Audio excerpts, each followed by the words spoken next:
It's keyless entry. It's also keyless go. No real need for the key except to put it in your pocket. There is an actual, it's not a start button, it's an actual turn thing that you have to put your foot on the brake before it'll even turn. It's a horrid day in the UK today. First thing to do is get the seat heaters on and also the climate, get that warmed up. It's got Bluetooth hands-free, and it is a Nissan Qashqai 1.6 Tekna two-wheel drive. It's the 5-door. It's an 07 2007 car. 97,292 miles. The fuel economy is urban 33.6, extra urban 49.6, and combined is 42.2. 0 to 60 in 12 seconds, a top speed of 109 miles per hour out of a 113 brake horsepower 16 valve engine. 6 months road tax is £107.25, 12 months is £195. It was last serviced on the 13th of the 7th 2018 at 97,013 miles. Relatively full service history. We have got a proper book, which I always like to see. There we go, and we've got 1, 2, 3, 4, 5, 6, 7, 8, 9 stamps in the book. The last 3 being done at Northwest Autocare, who we know very well, and they do our services. So hopefully this will be a good car. They usually are when they've looked after them, depending on how much the owner's willing to spend, of course, on its upkeep. So finished in bright red.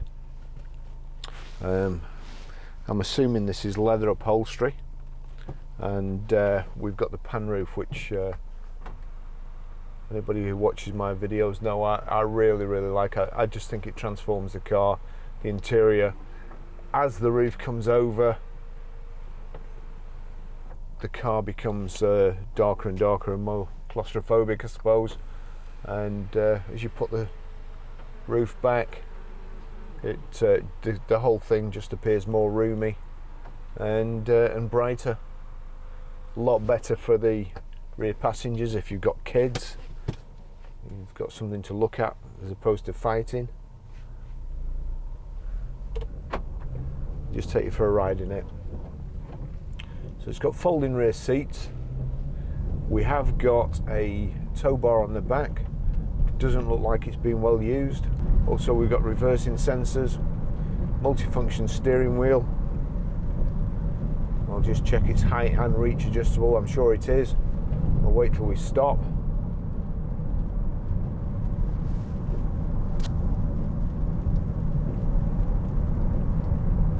Quite nice to drive these. Nicer driving position, I think, and better suspension on our roads now with all the speed bumps and potholes. So here we go. I'll just check this. Lever at the side. Yeah, height and reach adjustable. Oh, there's a car behind me now. Who would have thought?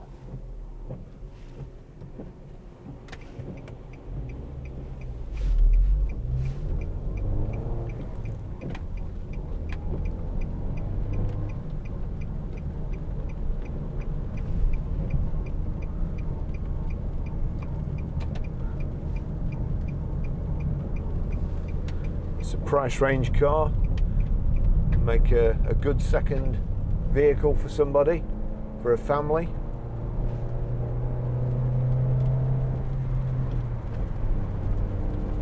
Nice Nissan gear change, light clutch. Got Bluetooth hands-free. CD radio, it says it's 6 CD radio there. Aircon, heated seats here. It's a 5-speed gearbox. Says me just trying to put it in 6th. Electric windows are here. You've got power folding door mirrors. Won't go down at speed at all. Oh yes, they will. So power folding door mirrors there.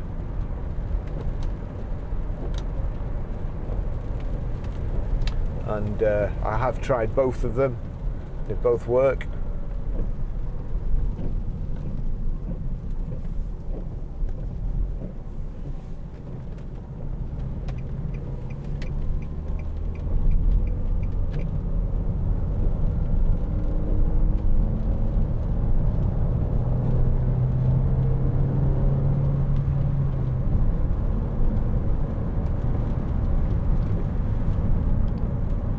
Rear wiper there. Doesn't look like it's been used for a while. Washers working. Front washers are working.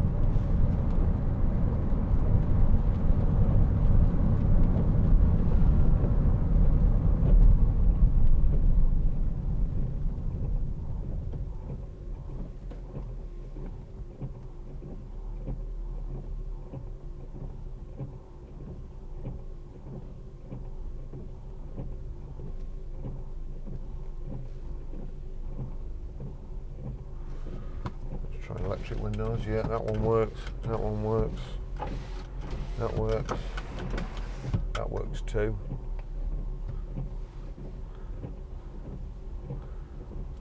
Got your phone controls here on the left hand side. There you can change your information display. In the center we've got your instrument cluster. Left hand side rev counter. Right hand side speedo.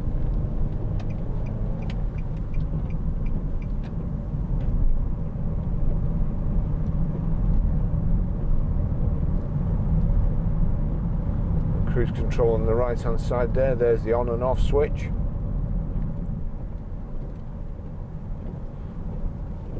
This is the world's slippiest bend here when it's been dry and then it's rained. But I don't think we need to be going round at 20 miles an hour like this person in front. Oh, Gordon Bennett, what on earth?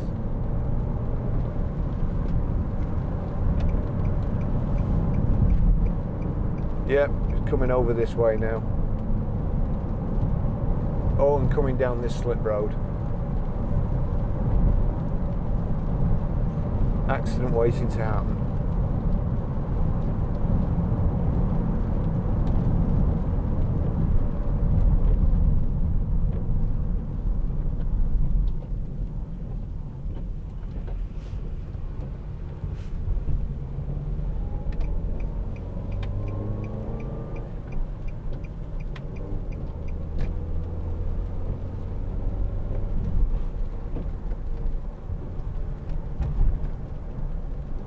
Nice bright looking thing, this.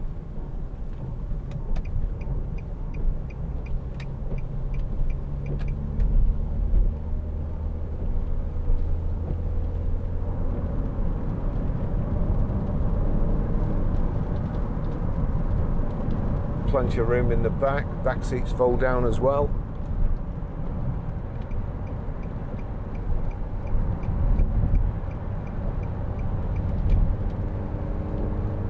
Just get up to 70. So that's the on-off switch for the cruise. On there, and then set.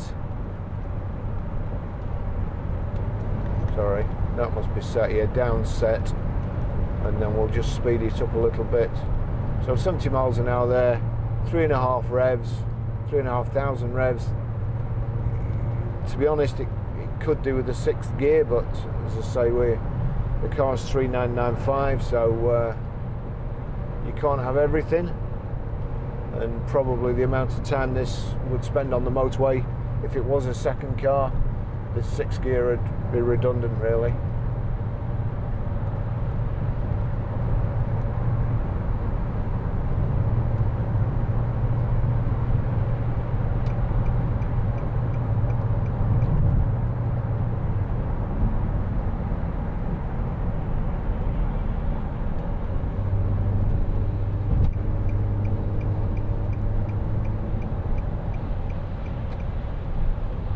Don't hold out much hope of being able to do another video of the outside, as it is lashing down.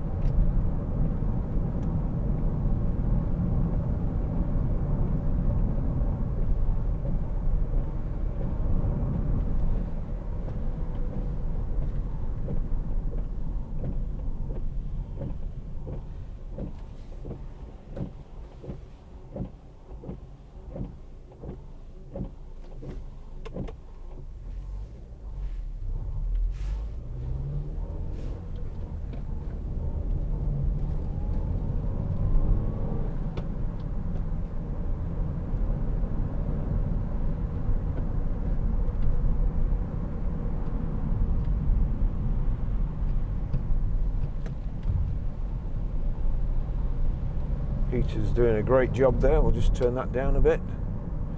It's climate control. So let's just check, is that yes, you can alter the zones individually, so passenger can set his at a different temperature, and if the driver doesn't like it, if he clicks that, the passenger has to have the same temperature as you.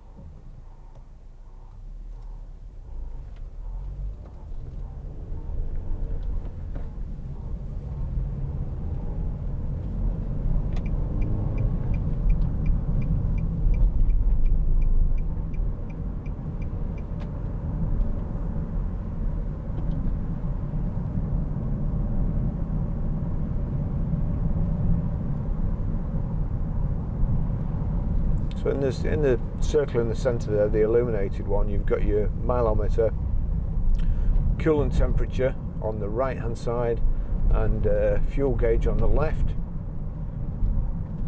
It threw me for a moment then, because the fuel gauge is actually higher than the coolant temperature, which is very unusual in one of our cars. Somebody's left some fuel in it. Oh, the MOT, yes, I forgot. The MOT, 15th of the July 2019, it's MOT till.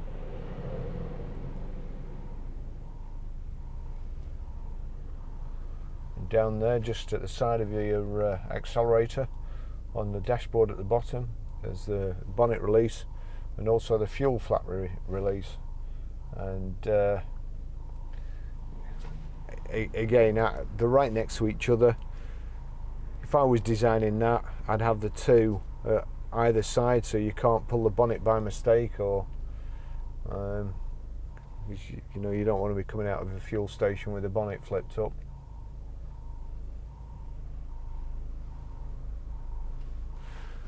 So many cup holders, front central armrest. There's a big like flask stroke bottle holder in there, so they're expecting you to be thirsty.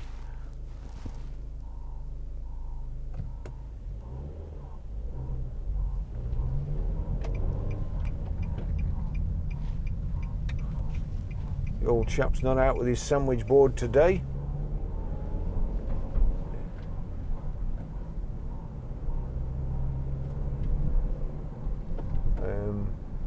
He usually has a sandwich board with corrupt council, and apparently he doesn't live round here. He lives in near our garage, but he travels to Leyland every day to protest that his neighbours, who must be councillors or work for the council, are running a taxi business from home, and they have something else. I don't know whether it's a food truck or something, but they wake him up, and he says they're devaluing his property and they should be paying business rates, which they're not, or have planning permission, which they don't have.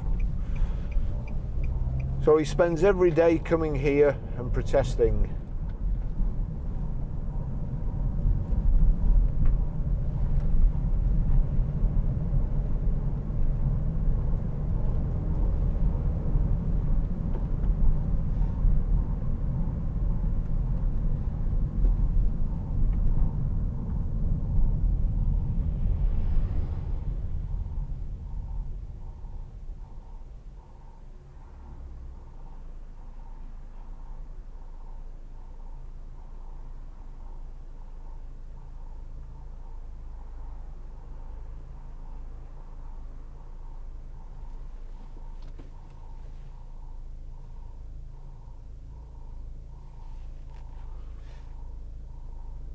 There is actually a noise on this car that I can't quite figure out what it is. It doesn't increase with the speed of the vehicle. It doesn't increase when you just rev it. It can't be a loose trim or anything. I think it may be, well, I'm not sure whether it's Perhaps something to do with the alarm.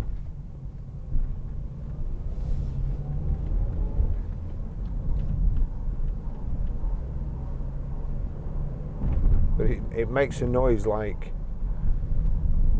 when the sun goes down in the south of France and all the crickets start sparking up.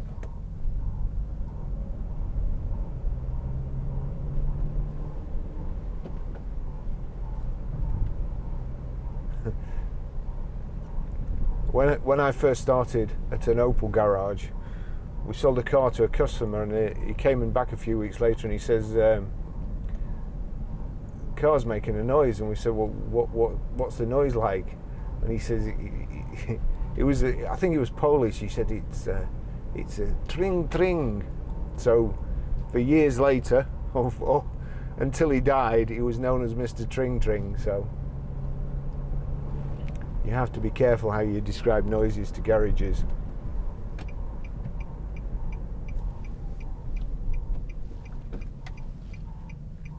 Hooray, we're open for business after bonfire night, and now there's no room. Oh no, there's no room because we've got half the car park cordoned off. Bugger.